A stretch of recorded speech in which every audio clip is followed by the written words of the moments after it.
சுஜித்தும் மதுவும் நகரத்துல இருக்கிற ஒரு ஃபேக்டரியில வேலை செஞ்சுட்டு இருந்தாங்க. சாந்தி, நேத்து அம்மா ஃபோன் பண்ணாங்க. அப்படியா? இப்ப அவங்களுக்கு உடம்பு எப்படி இருக்கு? அவங்க என்ன சொன்னாங்கன்னா அவங்களுக்கு உடம்பு சரியில்லைன்னு தான் சொன்னாங்க. அதுக்கு நீங்க என்ன சொன்னீங்க? நான் சொன்னேன், டாக்டர் கிட்ட போக சொன்னேன். நல்ல வேலை செஞ்சீங்க. ஒரு வாட்டி டாக்டர் போய் பார்த்தாங்கன்னா கொஞ்சம் நிம்மதியா இருக்கும். அதுவும் சரிதான், ஆனாலும் எனக்கு அது சரின்னு படல. புரியுதுங்க. உங்களுக்கு அவங்கள நினைச்சு கவலையா இருக்கு. ஆனாலும் நாம வேலையை விட்டுட்டு போக முடியாது இல்லையா? நீ சொல்றதும் சரிதான். சரி, நம்ம வேலையை போய் நம்ம பாப்போம். காலையில இருந்து சாயந்தரம் வரைக்கும் அவங்க 2 பேரும் டெய்லரிங் மிஷின்ல வேலை செஞ்சுட்டு இருந்தாங்க. டியூட்டிக்கு அப்புறமா அங்க பக்கத்துல ஒரு குடிசையில தான் இருந்தாங்க. அப்புறம் இதுதான் அவங்களுடைய வாழ்க்கை. உழைக்க வேண்டியது, அப்புறம் ஏழ்மையில அவங்க வாழ்க்கையை நடத்த வேண்டியது. ஒரு ராத்திரி சுஜித் ஆழ்ந்த நித்திரையில இருந்தான். அவனுக்கு ஏதோ அவங்க அம்மா தன்னை கூப்பிடுற மாதிரி தோணுச்சு. சுஜித், கண்ணா சுஜித், திரும்பி வாப்பா. அம்மாவோட குரலை கேட்டதும் அவனுக்கு தூக்கம் கலைஞ்சிடுச்சு. அப்புறம் அவன் ரொம்ப வேர்த்து கொட்டி அவங்க அம்மாவை பத்தி யோசிச்சுட்டு இருந்தான். கடவுளே, எங்க அம்மா நல்லா இருக்கணும். மதுவோட தூக்கமும் கலைஞ்சிடுச்சு. என்னங்க ஆச்சு? ஏன் இவ்வளவு கவலையா இருக்கீங்க? அம்மா ராத்திரி கனவுல வந்தாங்க. ஏதோ கெட்ட கனவா இருக்கு. நான் ஊருக்கு போயிட்டு வரேன். சரிங்க. காலங்காத்தால முதல் பஸ்ஸ பிடிச்சு 2 பேரும் கிராமத்துக்கு போனாங்க. வீட்டுக்கு போய் பார்த்ததும் சுஜித்தோட அம்மா படுக்கையில கடைசி மூச்சு பிடிச்சிட்டு இருந்தாங்க. அம்மா, அம்மா. நீ வந்துட்டியாப்பா கண்ணா? அந்த கடவுள் என்னோட குரலை கேட்டுட்டான். உன்னை பார்க்காம நான் எப்படிப்பா என் கண்ணை மூடுவேன்? அம்மா, அப்படியெல்லாம் பேசாதீங்க. உங்களுக்கு ஒண்ணும் ஆகாதுமா. இல்லப்பா கண்ணா, என்னோட கடைசி நேரம் நெருங்கிடுச்சு. என் கண்ணை மூடுறதுக்குள்ள நான் ஒரு ரகசியத்தை உங்ககிட்ட சொல்லணும். அதான் என்னோட கடைசி ஆசை. என்ன ரகசியம்? அதிசய மிளகாயோட ரகசியம். அதிசய மிளகாயா?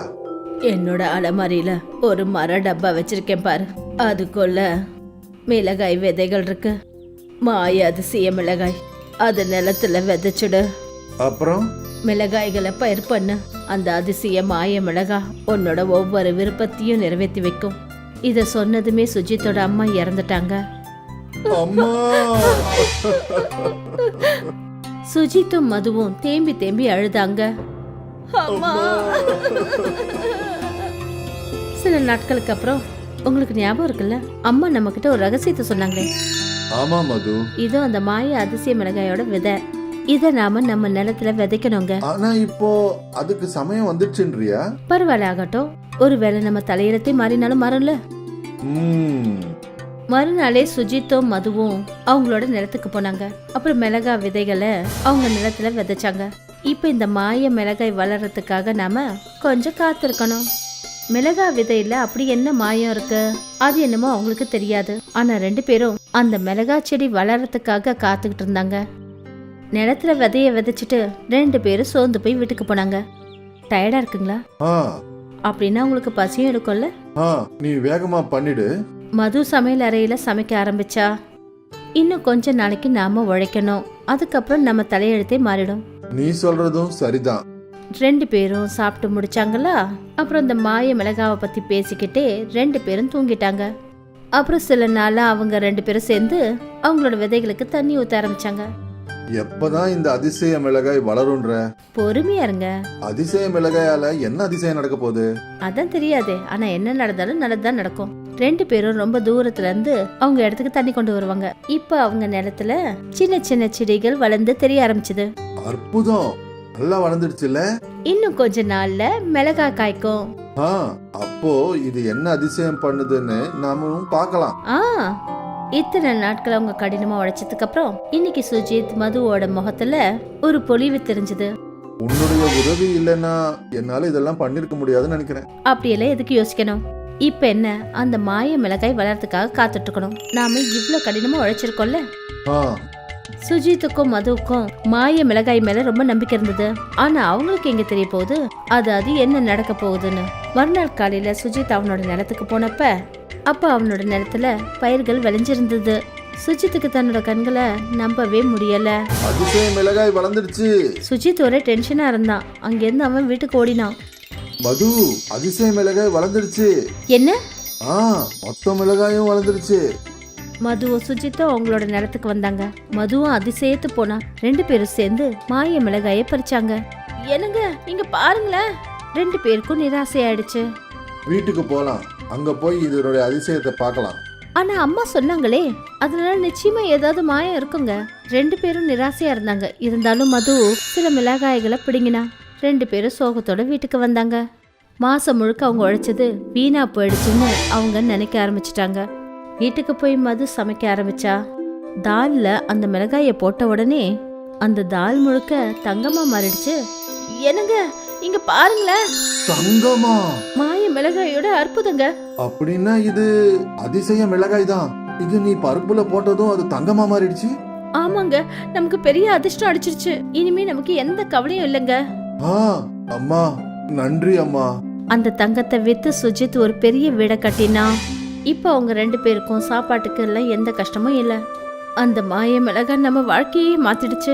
நகரத்துக்கு வெளியில ஒரு குடிசையில நாம வேலை செஞ்சுட்டு இருந்தோம். ஆனா இப்ப நமக்குன்னு ஒரு சொந்த பங்களாவே இருக்கு. இதெல்லாம் எங்க அம்மாவுடைய ஆசீர்வாதம் தான். ஆமா, நம்ம 2 பேரோட வாழ்க்கையும் நம்ம அம்மா மாத்திட்டாங்க. மாய மிளகா சுஜித் மதுவோட வாழ்க்கையே மாத்திடுச்சு. ஏழையா இருந்தவங்க பணக்காரங்களாயிட்டாங்க. அவங்க 2 பேரும் ஏழைங்களுக்கு உதவி செய்ய ஆரம்பிச்சாங்க. கிராமத்துல யாருக்காவது ஏதாவது ஒரு பிரச்சனைனா உடனே அவங்க கிட்ட ஓடி வருவாங்க. தம்பி, என்னுடைய பொண்ணுக்கு நான் கல்யாணம் பண்ண முடியலப்பா, நீ தான் எனக்கு உதவி பண்ணணும். சுஜித்தும் மதுவும் திறந்த மனசோட ஜனங்களுக்கு உதவி செய்வாங்க. ஏன்னா அவங்க கிட்ட இருக்கிற செல்வம் என்னைக்குமே குறைய போறது இல்ல. அவங்களுக்கு எப்பப்ப பணம் தேவைப்படுதோ அவங்க சமையல்ல மாய மிளகாய போடுவாங்க. அப்புறம் அந்த உணவு தங்கமா மாறிடும். அநேகமா அவங்களுக்கு இந்த அற்புதம் எதுக்காக கிடைச்சதுன்னா சுஜித்தும் மதுவும் மத்தவங்களுக்கு உதவி செய்வாங்கன்னு தான். மாய மிளகாயோட மாயம் எப்பவுமே முடிவடையாத ஒரு மாயமா இருக்கு. அப்துல் ஒரு பிரமாதமான சமையல்காரர். அவரு சுல்தான் மியா ஹோட்டல்ல தந்தூரி செஞ்சுக்கிட்டு இருந்தாரு. எனக்கு ஒரு தந்தூரி பார்சல் கொடுங்க. இதோ தந்துடுறேன். அப்துல் என்ன, உங்க கையால செய்யற தந்தூரியை பத்தி சொல்லவே தேவையில்ல. நானும் நிறைய ஹோட்டல்ல தந்தூரி சாப்பிட்டிருக்கேன். ஆனா உங்க கையில இருக்கிற கைப்பக்குவம் வேற எங்கேயுமே கிடையாதுண்ணே. நன்றி. என்னுடைய தந்தூரி உங்களுக்கு பிடிச்சிருக்கே, அதுவே சந்தோஷம். அப்துல் பல வருஷங்களா இதே ஹோட்டல்ல தான் வேலை பார்த்துட்டு இருந்தாரு. எல்லாமே நல்லபடியா போயிட்டு இருந்தது. அப்புறம் ஒரு நாள் சுல்தான் மியாவோட பையன் ஹப்சல் ஹோட்டலை பாத்துக்கிற பொறுப்பை ஏத்துக்கிட்டான். தம்பி, உங்க ஹோட்டல் தந்தூரி உண்மையிலேயே சூப்பரே. எனக்கு தெரியும், நிறைய கஸ்டமர்ஸ் அப்துல் அண்ணன் தந்தூரி பத்தி பாராட்டுறாங்க. இத கேட்டுட்டு அப்துல் சிரிச்சாரு. அவருக்கு ஹப்சல் மைண்ட்ல இருக்கிற குறுக்குத்தனமான புத்தி என்னன்னு தெரியாது. ஹப்சல் என்ன யோசிச்சு வச்சிருந்தான்னா, அதாவது அவன் தந்தூரி கவுண்டரை பெருசாக்கலாம்னு நினைச்சான். இன்னும் நிறைய சமையல்காரங்களை வைக்கணும்னு நினைச்சான். அப்துல் அண்ணன், இன்னும் நீங்க சில சமயக்காரங்களுக்கு உங்களை மாதிரி தந்தூரி செய்ய கத்து கொடுக்கணும். அது என்னன்னா, நான் தந்தூரி கவுண்டரை பெருசாக்க போறேன். அப்பதான் என்னால நிறைய ஆர்டர் எடுக்க முடியும். நிச்சயமா தம்பி, நான் எல்லா சமயக்காரங்களுக்கும் சொல்லி கொடுக்கறேன். இத கேட்டதும் ஹப்சல் சந்தோஷப்பட்டான். கொஞ்ச நாளைக்கு அப்புறம் தந்தூரி கவுண்டர் பெருசாச்சு. இன்னும் 2 சமையல்காரங்க அந்த கவுண்டருக்கு வந்துட்டாங்க, அல்தாஃப் அப்புறம் அர்பாஸ். இப்ப என்ன கவனமா பார்த்து கத்துக்கங்க. என்ன மாதிரியே நல்லா தந்தூரி செஞ்சீங்கன்னா கஸ்டமர்ஸ் உங்களையும் பாராட்டுவாங்க. அப்துல் அவங்க 2 பேருக்கும் தந்தூரி எப்படி செய்யறதுன்னு நல்லா கத்து கொடுத்தாரு. கொஞ்ச நாள்லயே அவங்க 2 பேரும் அப்துல் மாதிரி தந்தூரி செய்ய கத்துக்கிட்டாங்க. எனக்கு நம்பிக்கை இருக்கு, பகல்ல இந்த ஹோட்டல் 2 மடங்கும் ராத்திரியில 4 மடங்கு வியாபாரம் நடக்கும். உங்க வாக்கு நிறைவேறட்டும் அப்துல் அண்ணே. அப்துல் அவங்க 2 பேருக்கும் நல்ல மனசோட தந்தூரி செய்யறது எப்படின்னு கத்து கொடுத்தாரு. ஆனா அப்சல் ரொம்பவே தந்திரமானவன். அவன் மைண்ட்ல பணம் சம்பாதிக்கிறது மட்டும்தான் குறிக்கோளா இருந்தது. அதனால அவன் புது கோழி பண்ணக்காரர் கிட்ட ஒப்பந்தம் பண்ணிக்கிட்டான். இந்த கோழி பண்ணக்காரன் அப்சலுக்கு செத்து போன கோழிங்களை குறைஞ்ச விலைக்கு விற்க ஆரம்பிச்சான். அதனால அப்சலோட லாபம் அதிகமாச்சு. தந்தூரி கவுண்டர் பெருசா இருந்ததுனால கஸ்டமர்ஸும் அதிகமாயிட்டாங்க. எல்லாமே நல்லபடியா தான் போயிட்டு இருந்தது. ஆனா ஒரு நாள் அப்துல் அன்னைக்கு அந்த ஹோட்டல்ல ராத்திரி பகல்னு பார்க்காம இருந்தாரு. அப்பதான் அந்த ஹோட்டலோட முதலாளி சுல்தான் அங்க வந்தாரு. கண்ணா அப்சல், ஹோட்டல் எப்படிப்பா போயிட்டு இருக்கு? நல்லா போகுதுப்பா. அது சரி, நம்ம கோழி வாங்குற பண்ணைய மாத்திட்டேன்னு கேள்விப்பட்டேன். ஆமாப்பா, இந்த புது பண்ணக்காரரு குறைஞ்ச விலையிலேயே கோழிகளை நம்மளுக்கு சப்ளை பண்றாரு. அப்படியா? அது எப்படி? ஏன்னா அந்த கோழிங்க ஏற்கனவே செத்து போனதுங்க. அரே அல்லா, ஏன்பா இந்த மாதிரி அநியாயத்தை செய்யற? இது பாவம்பா. இந்த பாவத்தை செய்யாத. அவ கொடுக்கற தந்தூரி சாப்பிட்டு யாருக்காவது உடம்பு சரியில்லாம போச்சுன்னா அப்புறம் அந்த அல்லாஹ் நம்மள மன்னிக்கவே மாட்டாரு கண்ணா. அப்படியெல்லாம் எதுவும் நடக்காதுப்பா. எல்லா ஹோட்டல்காரங்களும் இப்படிதான் செய்யறானுங்க. என் ஃப்ரெண்ட்ஸ் ஹோட்டலெல்லாம் இப்படிதான் நடக்குது. இது வரைக்கும் எந்த நோயும் வந்ததில்லை, இனிமேலும் வராது. உனக்கு அறிகுறி சொல்ல வேண்டியது என்னுடைய கடமை, அதுக்கப்புறம் உன்னோட விருப்பம். இனிமே இந்த ஹோட்டல் உன்னுடையது, நீ தான் இதுக்கு முதலாளி. நல்லதோ கெட்டதோ அது எல்லாம் உன் கையில தான் இருக்கு, சரியா? சுல்தான் சார் அங்கேருந்து கிளம்பி போனாரு. அவங்க பேசினது எல்லாத்தையும் அப்துல் கேட்டுட்டாரு. கொஞ்ச நேரம் பொறுத்து அவரும் அவங்க வீட்டுக்கு போயிட்டாரு. ராத்திரி முழுக்க அப்துல் இதே விஷயத்தை பத்தி யோசிச்சுட்டு இருந்தாரு. ஜனங்க உயிரோட விளையாடுற இடத்துல நான் இனிமே வேலை செய்ய மாட்டேன். இது ரொம்பவே பாவம். ஆனா முதலாளி பையன் நான் சொல்றத கேட்க மாட்டாரு. பேசாம இந்த வேலையை விட்டுடலான்னு எனக்கு தோணுது. இப்ப அப்துல் என்ன யோசிச்சாருன்னா, சுல்தான் ஹோட்டல்ல சமைக்கிற வேலையை விட்டுடலான்னு யோசிச்சாரு. மறுநாள் காலையில அவரு ஹோட்டலுக்கு போனாரு. நேத்துக்கு நீங்க பேசுனதை நான் கேட்டுட்டேன். இனிமே இங்க வேலை செய்யறதுக்கு என் மனசாட்சி உறுத்துது. நான் இந்த ஹோட்டலை விட்டு போறதா முடிவு பண்ணிட்டேன். நல்லது. நீ என்ன நினைச்ச? நீ போயிட்டேன்னா இந்த ஹோட்டலை மூடிடுவேன்னு நினைச்சியா? அதான் இல்ல. ஆனா இதுக்கு மேல உனக்கு எந்த ஹோட்டல்லையும் வேலை கிடைக்காது, அது உறுதி அப்துல்லனே. அத நான் ஏத்துக்கிறேன். வேலை இல்லாம நான் இருந்துருவேன். இந்த மாதிரி ஏமாத்தி சம்பாதிக்க நான் விரும்புறேன். அப்துல் இப்படி சொல்லிட்டு அங்கிருந்து போயிட்டாரு. அவரு நிறைய ஹோட்டல்ல வேலை தேடி அலைஞ்சாரு. ஆனா அவருக்கு வேலை எங்கேயும் கிடைக்கல. ரொம்ப நொந்து போய் ஒரு நாள் அவரு தன்னோட நண்பன் முஸ்தபா சைக்கிள் கடையில உட்கார்ந்துருந்தாரு. என்னப்பா ஆச்சு, இன்னைக்கு வேலை கிடைக்கலையா? இல்ல நண்பா, என்ன பண்றதுன்னு எனக்கு தெரியல. தந்தூரி பண்ற வேலையை தவிர வேற எந்த வேலையும் எனக்கு தெரியாது. வேற வேலை செய்ய சொல்லி உன்னை யார் சொன்னது? நான் என்ன சொல்ல வரேன்னா, நீயே சொந்தமா ஒரு தந்தூரி கவுண்டரை ஓபன் பண்ணா என்ன? அவ்வளவு பணம் என்கிட்ட இல்ல. தந்தூரி ரொம்ப விலை அதிகம். அது மட்டும் இல்லாம ஹோட்டல் வேணும் இல்ல, அதுக்கு வாடகை, இதுக்கெல்லாம் நான் எங்க போறது? உன்னுடைய எல்லா கேள்விக்கும் ஒரே ஒரு பதில் தான். கொஞ்ச நேரம் வெயிட் பண்ணு. முஸ்தபா 2 பழைய சைக்கிள் ரிம் எடுத்துட்டு வந்தாரு. அப்புறம் அதுல ஹோல்ஸ போட்டு ஒரு கம்பியை போட்டாரு. இந்தா ரெடி ஆயிடுச்சு. என்ன இது? புரிய வைக்கிறேன். முஸ்தபா கிட்ட ஒரு தள்ளி வண்டி இருந்தது. முஸ்தபா அந்த கைவண்டிக்கு மேல இருந்த மரத்தை உடைச்சு எடுத்தாரு. அப்புறம் இந்த தந்தூரை அந்த கைவண்டியில ஃபிக்ஸ் பண்ணாரு. இப்போ இதுக்கு கீழே அடுப்பு கறிய பத்த வை. அப்புறம் இத சுத்தி சுத்தி தந்தூரி பண்ண. அடேங்கப்பா, இது ரொம்ப நல்லா இருக்கே. இத எப்படி யோசிச்ச? உனக்கு உதவி செய்யணும்னு நினைச்சேன், அதான் யோசனை தானா வந்துருச்சு. நன்றி நன்றி நண்பா. மறுநாள்ல இருந்து முஸ்தபா அந்த கைவண்டியில தந்தூரி விற்க ஆரம்பிச்சாரு. தந்தூரி செய்யறதுல முஸ்தபா கை தேர்ந்த ஆளு. ஆனா அவர்கிட்ட ஹோட்டல் இல்ல. அதனால அவரோட தந்தூரி விலையும் ரொம்ப குறைவா தான் இருந்தது. முஸ்தபாவோட தள்ளுவண்டி தந்தூரி கடையில கஸ்டமர்ஸ் கூட்டம் எப்பவுமே இருந்துகிட்டே இருந்தது. அதே சுல்தான் ஹோட்டல்ல ஃபுட் ஆபீசர்ஸ் வந்து செக் பண்ணாங்க. அப்புறம் செத்து போன கோழியை சமைச்சு விற்கிறதுனால அவங்களோட ஹோட்டலுக்கு சீல் வச்சுட்டாங்க. அந்த குற்றத்துக்காக அப்சலுக்கு சிறை தண்டனை கொடுத்தாங்க. ஒருவேளை இதுதான் இயற்கையோட நியாயம் போல இருக்கு. நல்லவங்களுக்கு எப்போ நல்லதுதான் நடக்கும், அப்புறம் கெட்டவங்களுக்கு கெட்டதுதான் நடக்கும். இதுக்கு தான் சொல்லுவாங்க, நல்லதை மட்டும் செய், நல்லதே நடக்கும். அப்துல் ஒரு பிரமாதமான சமையல்காரர். அவரு சுல்தான் மியா ஹோட்டல்ல தந்தூரி செஞ்சுக்கிட்டு இருந்தாரு. எனக்கு ஒரு தந்தூரி பார்சல் கொடுங்க. இதோ தந்துடுறேன். அப்துல் என்ன, உங்க கையால செய்யற தந்தூரியை பத்தி சொல்லவே தேவையில்ல. நானும் நிறைய ஹோட்டல்ல தந்தூரி சாப்பிட்டிருக்கேன். ஆனா உங்க கையில இருக்கிற கைப்பக்குவம் வேற எங்கேயுமே கிடையாதுண்ணே. நன்றி. என்னுடைய தந்தூரி உங்களுக்கு பிடிச்சிருக்கே, அதுவே சந்தோஷம். அப்துல் பல வருஷங்களா இதே ஹோட்டல்ல தான் வேலை பார்த்துட்டு இருந்தாரு. எல்லாமே நல்லபடியா போயிட்டு இருந்தது. அப்புறம் ஒரு நாள் சுல்தான் மியாவோட பையன் ஹப்சல் ஹோட்டலை பாத்துக்கிற பொறுப்பை ஏத்துக்கிட்டான். தம்பி, உங்க ஹோட்டல் தந்தூரி உண்மையிலேயே சூப்பரே. எனக்கு தெரியும், நிறைய கஸ்டமர்ஸ் அப்துல் அண்ணன் தந்தூரி பத்தி பாராட்டுறாங்க.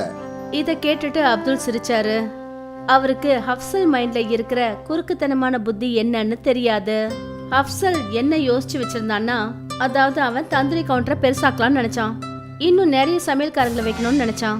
அப்துல் அண்ணன், இன்னும் நீங்க சில சமயக்காரங்களுக்கு உங்களை மாதிரி தந்தூரி செய்ய கத்து கொடுக்கணும். அது என்னன்னா, நான் தந்தூரி கவுண்டரை பெருசாக்க போறேன். அப்பதான் என்னால நிறைய ஆர்டர் எடுக்க முடியும். நிச்சயமா தம்பி, நான் எல்லா சமயக்காரங்களுக்கும் சொல்லி கொடுக்கறேன். இத கேட்டதும் ஹப்சல் சந்தோஷப்பட்டான். கொஞ்ச நாளைக்கு அப்புறம் தந்தூரி கவுண்டர் பெருசாச்சு. இன்னும் 2 சமையல்காரங்க அந்த கவுண்டருக்கு வந்துட்டாங்க, அல்தாஃப் அப்புறம் அர்பாஸ். இப்ப என்ன கவனமா பார்த்து கத்துக்கங்க. என்ன மாதிரியே நல்லா தந்தூரி செஞ்சீங்கன்னா கஸ்டமர்ஸ் உங்களையும் பாராட்டுவாங்க. அப்துல் அவங்க 2 பேருக்கும் தந்தூரி எப்படி செய்யறதுன்னு நல்லா கத்து கொடுத்தாரு. கொஞ்ச நாள்லயே அவங்க 2 பேரும் அப்துல் மாதிரி தந்தூரி செய்ய கத்துக்கிட்டாங்க. எனக்கு நம்பிக்கை இருக்கு, பகல்ல இந்த ஹோட்டல் 2 மடங்கும் ராத்திரியில 4 மடங்கு வியாபாரம் நடக்கும். உங்க வாக்கு நிறைவேறட்டும் அப்துல் அண்ணே. அப்துல் அவங்க 2 பேருக்கும் நல்ல மனசோட தந்தூரி செய்யறது எப்படின்னு கத்து கொடுத்தாரு. ஆனா அப்சல் ரொம்பவே தந்திரமானவன். அவன் மைண்ட்ல பணம் சம்பாதிக்கிறது மட்டும்தான் குறிக்கோளா இருந்தது. அதனால அவன் புது கோழி பண்ணக்காரர்கிட்ட ஒப்பந்தம் பண்ணிக்கிட்டான். இந்த கோழி பண்ணக்காரன் அப்சலுக்கு செத்து போன கோழிங்களை குறைஞ்ச விலைக்கு விற்க ஆரம்பிச்சான். அதனால அப்சலோட லாபம் அதிகமாச்சு. தந்திரி கவுண்டர் பெருசா இருந்ததுனால கஸ்டமர்ஸும் அதிகமாயிட்டாங்க. எல்லாமே நல்லபடியா தான் போயிட்டு இருந்தது. ஆனா ஒரு நாள் அப்துல் அன்னைக்கு அந்த ஹோட்டல்ல ராத்திரி பகல்னு பார்க்காம இருந்தாரு. அப்பதான் அந்த ஹோட்டலோட முதலாளி சுல்தான் அங்க வந்தாரு. கண்ணா அப்சல், ஹோட்டல் எப்படிப்பா போயிட்டு இருக்கு? நல்லா போகுதுப்பா. அது சரி, நம்ம கோழி வாங்குற பண்ணைய மாத்திட்டேன்னு கேள்விப்பட்டேன். ஆமாப்பா, இந்த புது பண்ணக்காரரு குறைஞ்ச விலையிலேயே கோழிகளை நம்மளுக்கு சப்ளை பண்றாரு. அப்படியா? அது எப்படி? ஏன்னா அந்த கோழிங்க ஏற்கனவே செத்து போனதுங்க. அரே அல்லா, ஏன்பா இந்த மாதிரி அநியாயத்தை செய்யற? இது பாவம்பா. இந்த பாவத்தை செய்யாத. நாம கொடுக்கற தந்தூரி சாப்பிட்டு யாருக்காவது உடம்பு சரியில்லாம போச்சுன்னா அப்புறம் அந்த அல்லாஹ் நம்மள மன்னிக்கவே மாட்டாரு கண்ணா. அப்படியெல்லாம் எதுவும் நடக்காதுப்பா. எல்லா ஹோட்டல்காரங்களும் இப்படிதான் செய்யறானுங்க. என் ஃப்ரெண்ட்ஸ் ஹோட்டல் எல்லாம் இப்படிதான் நடக்குது. இது வரைக்கும் எந்த நோயும் வந்ததில்லை, இனிமேலும் வராது. உனக்கு அறிகுறி சொல்ல வேண்டியது என்னுடைய கடமை. அதுக்கப்புறம் உன்னோட விருப்பம். இனிமே இந்த ஹோட்டல் உன்னுடையது. நீ தான் இதுக்கு முதலாளி. நல்லதோ கெட்டதோ அது எல்லாம் உன் கையில தான் இருக்கு, சரியா? சுல்தான் சார் அங்கேருந்து கிளம்பி போனாரு. அவங்க பேசினது எல்லாத்தையும் அப்துல் கேட்டுட்டாரு. கொஞ்ச நேரம் பொறுத்து அவரும் அவங்க வீட்டுக்கு போயிட்டாரு. ராத்திரி முழுக்க அப்துல் இதே விஷயத்த பத்தி யோசிச்சுட்டு இருந்தாரு. ஜனங்க உயிரோட விளையாடுற இடத்துல நான் இனிமே வேலை செய்ய மாட்டேன். இது ரொம்பவே பாவம். ஆனா முதலாளி பையன் நான் சொல்றத கேட்க மாட்டாரு. பேசாம இந்த வேலையை விட்டுடலான்னு எனக்கு தோணுது. இப்ப அப்துல் என்ன யோசிச்சாருன்னா, சுல்தான் ஹோட்டல்ல சமைக்கிற வேலையை விட்டுடலான்னு யோசிச்சாரு. மறுநாள் காலையில அவரு ஹோட்டலுக்கு போனாரு. நேத்துக்கு நீங்க பேசுனதை நான் கேட்டுட்டேன். இனிமே இங்க வேலை செய்யறதுக்கு என் மனசாட்சி உறுத்துது. நான் இந்த ஹோட்டலை விட்டு போறதா முடிவு பண்ணிட்டேன். நல்லது. நீ என்ன நினைச்ச? நீ போயிட்டேன்னா இந்த ஹோட்டலை மூடிடுவேன்னு நினைச்சியா? அதான் இல்ல. ஆனா இதுக்கு மேல உனக்கு எந்த ஹோட்டல்லையும் வேலை கிடைக்காது. அது உறுதி அப்துல்லனே. அத நான் ஏத்துக்கிறேன். வேலை இல்லாம நான் இருந்துருவேன். இந்த மாதிரி ஏமாத்தி சம்பாதிக்க நான் விரும்புறேன். அப்துல் இப்படி சொல்லிட்டு அங்கிருந்து போயிட்டாரு. அவரு நிறைய ஹோட்டல்ல வேலை தேடி அலைஞ்சாரு. ஆனா அவருக்கு வேலை எங்கேயும் கிடைக்கல. ரொம்ப நொந்து போய் ஒரு நாள் அவரு தன்னோட நண்பன் முஸ்தபா சைக்கிள் கடையில உட்கார்ந்துருந்தாரு. என்னப்பா ஆச்சு? இன்னைக்கு வேலை கிடைக்கலையா? இல்ல நண்பா, என்ன பண்றதுன்னு எனக்கு தெரியல. தந்தூரி பண்ற வேலையை தவிர வேற எந்த வேலையும் எனக்கு தெரியாது. வேற வேலை செய்ய சொல்லி உன்னை யார் சொன்னது? நான் என்ன சொல்ல வரேன்னா, நீயே சொந்தமா ஒரு தந்தூரி கவுண்டரை ஓபன் பண்ணா என்ன? அவ்வளவு பணம் என்கிட்ட இல்ல. தந்தூரி ரொம்ப விலை அதிகம். அது மட்டும் இல்லாம ஹோட்டல் வேணும் இல்ல, அதுக்கு வாடகை, இதுக்கெல்லாம் நான் எங்க போறது? உன்னுடைய எல்லா கேள்விக்கும் ஒரே ஒரு பதில் தான். கொஞ்ச நேரம் வெயிட் பண்ணு. முஸ்தபா 2 பழைய சைக்கிள் ரிம் எடுத்துட்டு வந்தாரு. அப்புறம் அதுல ஹோல்ஸ போட்டு ஒரு கம்பியை போட்டாரு. இந்தா ரெடி ஆயிடுச்சு. என்ன இது? புரிய வைக்கிறேன். முஸ்தபா கிட்ட ஒரு தள்ளி வண்டி இருந்தது. முஸ்தபா அந்த கைவண்டிக்கு மேல இருந்த மரத்தை உடைச்சு எடுத்தாரு. அப்புறம் இந்த தந்தூரை அந்த கைவண்டில ஃபிக்ஸ் பண்ணாரு. இப்போ இதுக்கு கீழே அடுப்பு கறிய பத்த வை. அப்புறம் இத சுத்தி சுத்தி தந்தூரி பண்ண. அடேங்கப்பா, இது ரொம்ப நல்லா இருக்கே. இதை எப்படி யோசிச்ச? உனக்கு உதவி செய்யணும்னு நினைச்சேன். அதான் யோசனை தானா வந்துருச்சு. நன்றி நன்றி நண்பா. மறுநாள்ல இருந்து முஸ்தபா அந்த கைவண்டில தந்தூரி விற்க ஆரம்பிச்சாரு. தந்தூரி செய்யறதுல முஸ்தபா கை தேர்ந்தாளு. ஆனா அவர்கிட்ட ஹோட்டல் இல்ல. அதனால அவரோட தந்தூரி விலையும் ரொம்ப குறைவாதான் இருந்தது. முஸ்தபாவோட தள்ளுவண்டி தந்தூரி கடையில கஸ்டமர்ஸ் கூட்டம் எப்பவுமே இருந்துகிட்டே இருந்தது. அதே சுல்தான் ஹோட்டல்ல ஃபுட் ஆபீசர்ஸ் வந்து செக் பண்ணாங்க. அப்புறம் செத்து போன கோழியை சமைச்சு விற்கிறதுனால அவங்களோட ஹோட்டலுக்கு சீல் வச்சுட்டாங்க. அந்த குற்றத்துக்காக அப்சலுக்கு சிறை தண்டனை கொடுத்தாங்க. ஒருவேளை இதுதான் இயற்கையோட நியாயம் போல இருக்கு. நல்லவங்களுக்கு எப்பவும் நல்லதுதான் நடக்கும், அப்புறம் கெட்டவங்களுக்கு கெட்டதுதான் நடக்கும். இதுக்கு தான் சொல்லுவாங்க, நல்லதை மட்டும் செய், நல்லதே நடக்கும்.